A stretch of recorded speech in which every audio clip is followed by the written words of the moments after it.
Hello student. तो आज हम लोग देखेंगे क्लास 10th का सेकेंड चैप्टर का लास्ट लेक्चर है हमारा।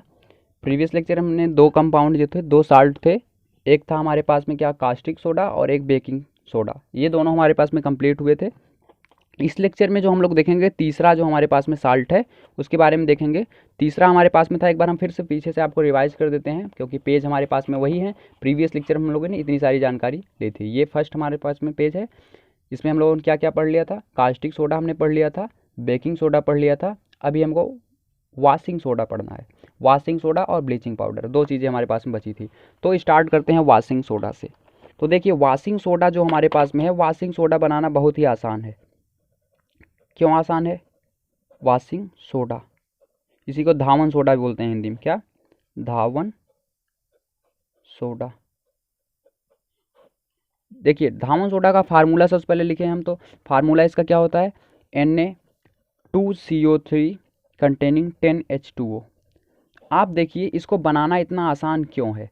क्योंकि इसको बनाने के लिए जैसे हम लोग बेकिंग पाउडर बनाते हैं, सेम तरीका है वॉशिंग बेकिंग सोडा बनाने का, सेम तरीका है वॉशिंग सोडा बनाना। यहाँ पे हम पाउडर लिख दिए थे गलती से, वो सोडा है हमारे पास में। तो बेकिंग सोडा की तरह ही वॉशिंग सोडा बनता है। क्यों? क्योंकि देखिए, आप यहाँ पे देखेंगे तो बेकिंग सोडा बनाने में हम लोग क्या यूज़ किए थे, NaCl का यूज़ किया, वाटर लिया, कार्बन डाइऑक्साइड लिया, NH3 लिया, ये सारे कन्वर्ट हो गए सोडियम बाइकार्बोनेट में। और सोडियम बाइकार्बोनेट को जब हम हीट कर देते हैं तो वो सोडियम कार्बोनेट में बदल जाता है। तो हमको यहाँ तक की प्रोसेस तो इसी के द्वारा करेंगे, सीधा सीधा। यानी बनाने का जो प्रोसेस है, धावन सोडा को जो बनाने का प्रोसेस है, सेम बेकिंग सोडा की तरह ही है। क्या करेंगे, NaCl लेंगे। हम यहाँ पे आपको फिर से नहीं लिखेंगे, आप ध्यान दीजिएगा कि वॉशिंग सोडा को बनाना कैसे है, देखना क्या है। NaCl लेंगे, H2O लेंगे, CO2 लेंगे, NH3 लेंगे, सबको आपस में मिक्स करेंगे तो हमारे पास में क्या बनेगा, सोडियम बाइकार्बोनेट। और सोडियम बाइकार्बोनेट, ये सोडियम बाइकार्बोनेट को जब हीट कर देंगे तो सोडियम कार्बोनेट बन जाएगा। यहाँ तक आपको पता है।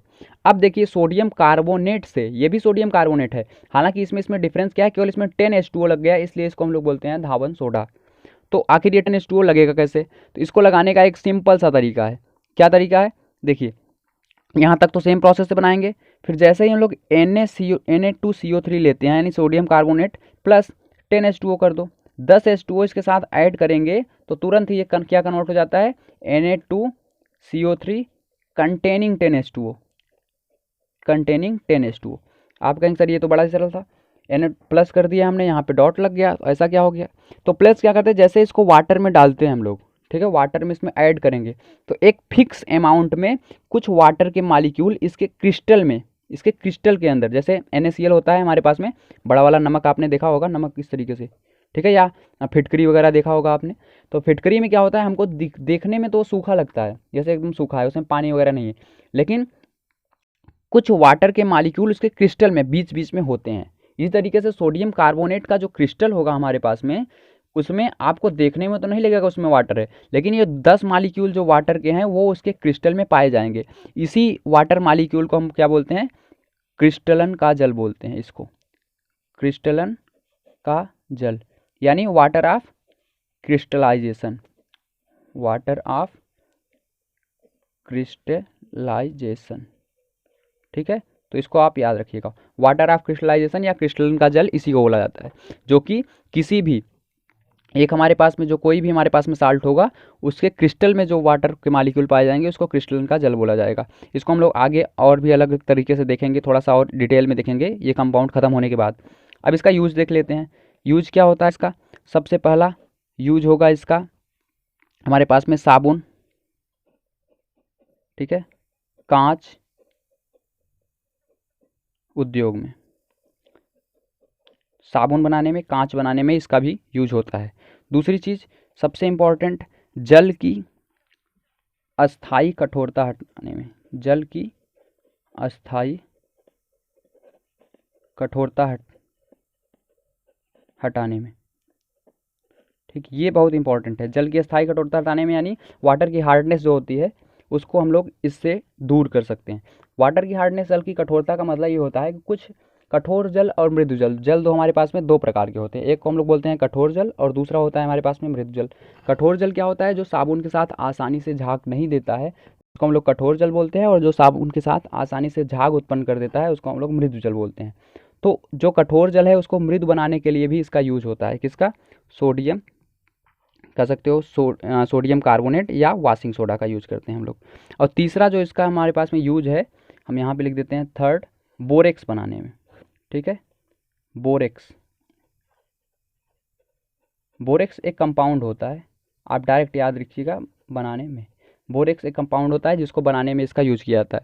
और जो बोरेक्स का फार्मूला होता है हमारे पास में, उसको भी आप याद कर सकते हैं। बोरेक्स का फार्मूला होता है Na2B4O7 कंटेनिंग 10H2O।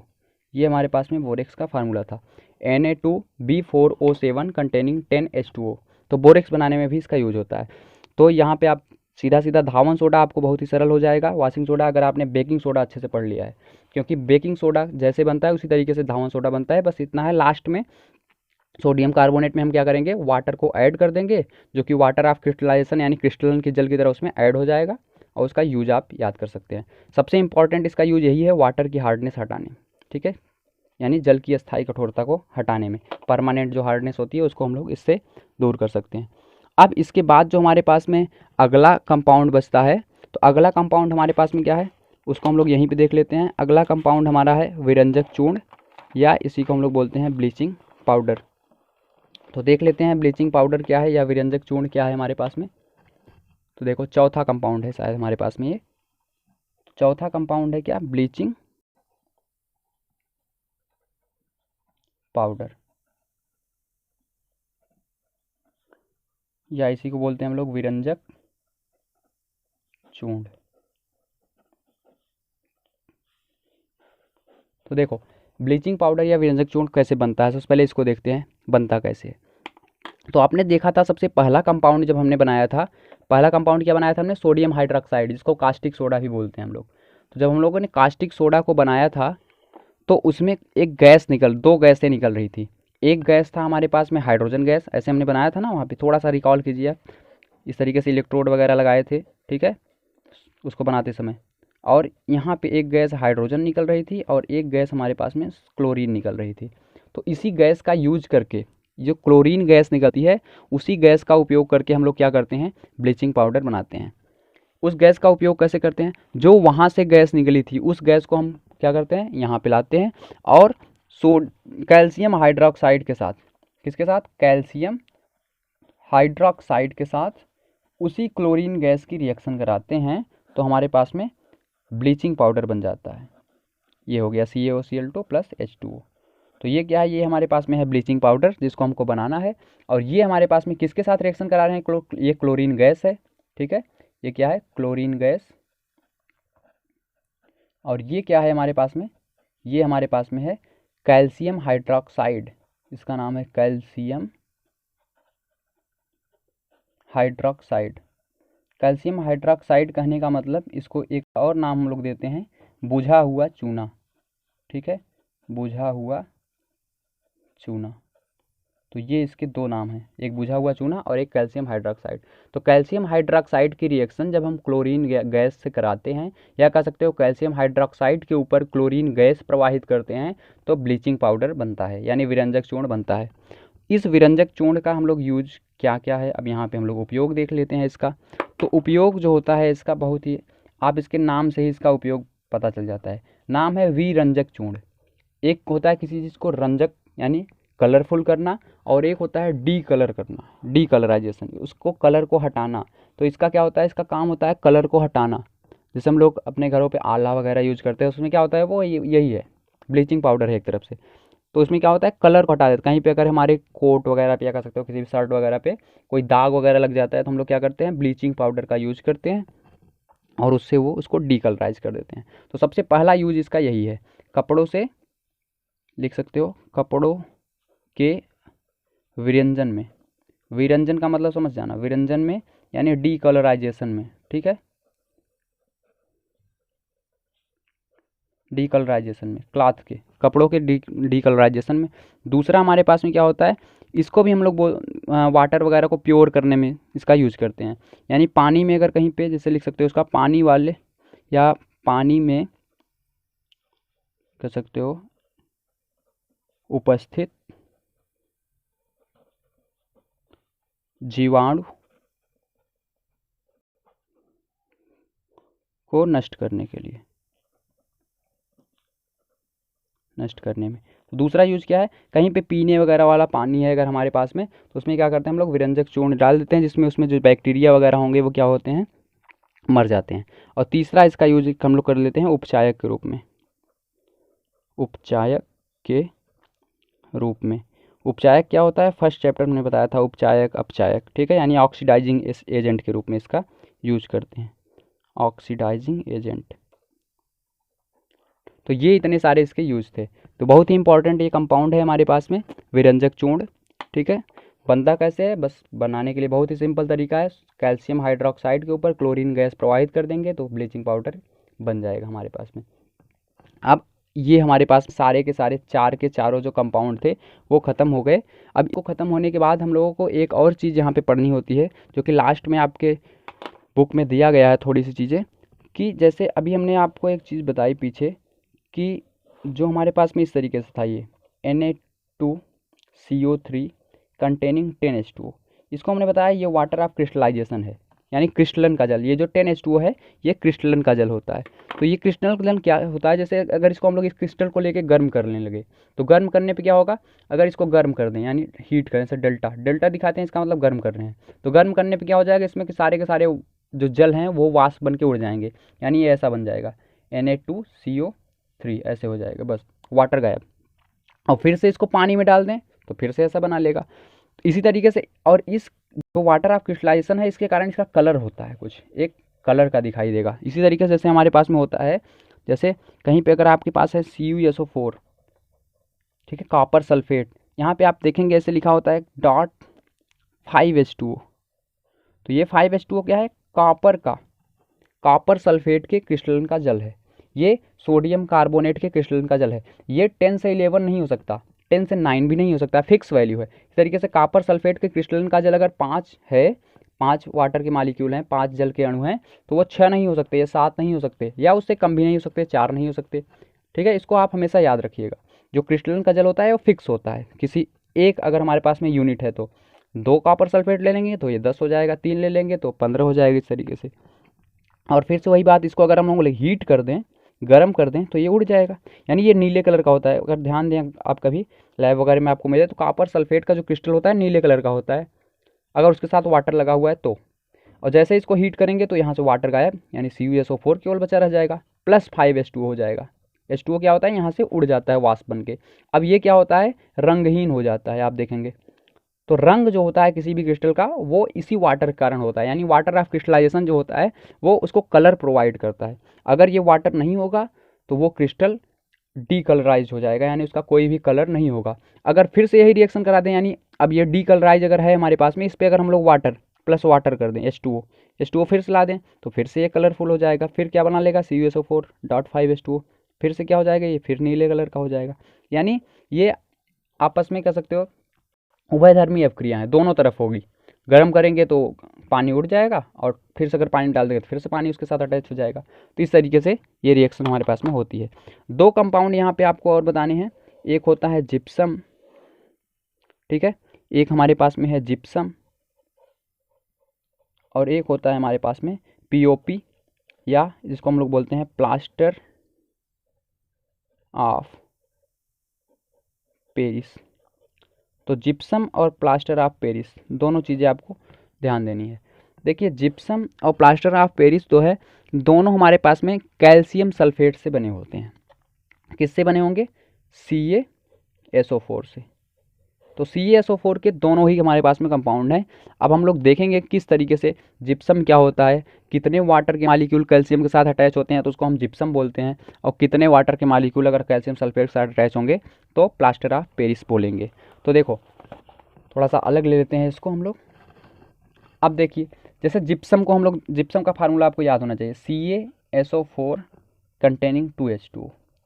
इसको हम लोग क्या बोलते हैं, इसी को बोलते हैं हम लोग जिप्सम। क्या है ये, जिप्सम, ठीक। तो जिप्सम आपको याद होना चाहिए इसका फार्मूला। इसको अगर हम हीट कर दें, अभी बताया था हीट करने पे क्या होता है कि इसके वाटर के मालिक्यूल गायब हो जाएंगे। अगर बिना किसी टेम्परेचर लिमिट के इसको हीट करते हैं तो इसके सारे के सारे क्या होंगे, ये वाटर मालिक्यूल यहाँ से उड़ जाएंगे। लेकिन अगर टेम्परेचर हमको एक लिमिटेड कर दें, जैसे 373 डिग्री सेल्सियस पे अगर इसको हीट करें तो ये क्या होगा, इसके केवल 1.5 वाटर मालिक्यूल ही यहाँ से अलग होंगे और हाफ जो वाटर का मालिक्यूल है यहीं पर रह जाएगा। तो बनाए क्या, CaSO4 कंटेनिंग हाफ यानी आधा H2O प्लस 1.5 ये H2O अलग हो जाएंगे। देखो 2 H2O थे, दोनों के दोनों नहीं अलग हुए, कह सकते हो 1/2 अलग हुआ, यानी 1 और आधा अलग हो गया, और जो आधा हमारे पास में था हाफ वो इसी के साथ रह गया। इसी को बोलते हैं, अगर कैल्शियम सल्फेट के साथ हाफ H2O लगा है तो इसी को बोलते हैं हम लोग POP या plaster of Paris. Plaster of Paris, इसको आपको याद रखना है, प्लास्टर ऑफ पेरिस इसका नाम है, ठीक है। तो प्लास्टर ऑफ पेरिस में क्या होता है, दोनों ही कैल्शियम सल्फेट से बने हैं, ये जिप्सम है और प्लास्टर ऑफ पेरिस। अब बच्चे कंफ्यूज हो जाते हैं सर जिप्सम में 2 H2 है कि प्लास्टर ऑफ पेरिस में 2 H2 होता है, किसमें हाफ होता है किसमें 2 होता है।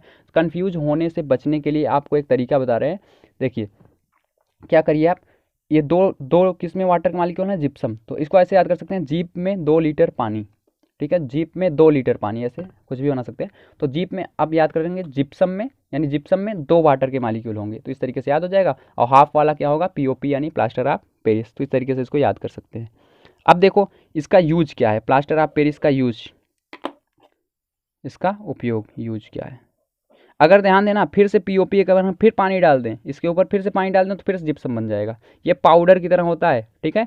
तो प्लास्टर ऑफ पेरिस, अब प्लास्टर इसके नाम से देखो प्लास्टर ऑफ पेरिस, प्लास्टर आपको कभी लगा होगा तो पता होगा, हड्डी वगैरह जब टूट जाती है तो प्लास्टर लगता है हमारे पास में, उस प्लास्टर में इसका यूज होता है।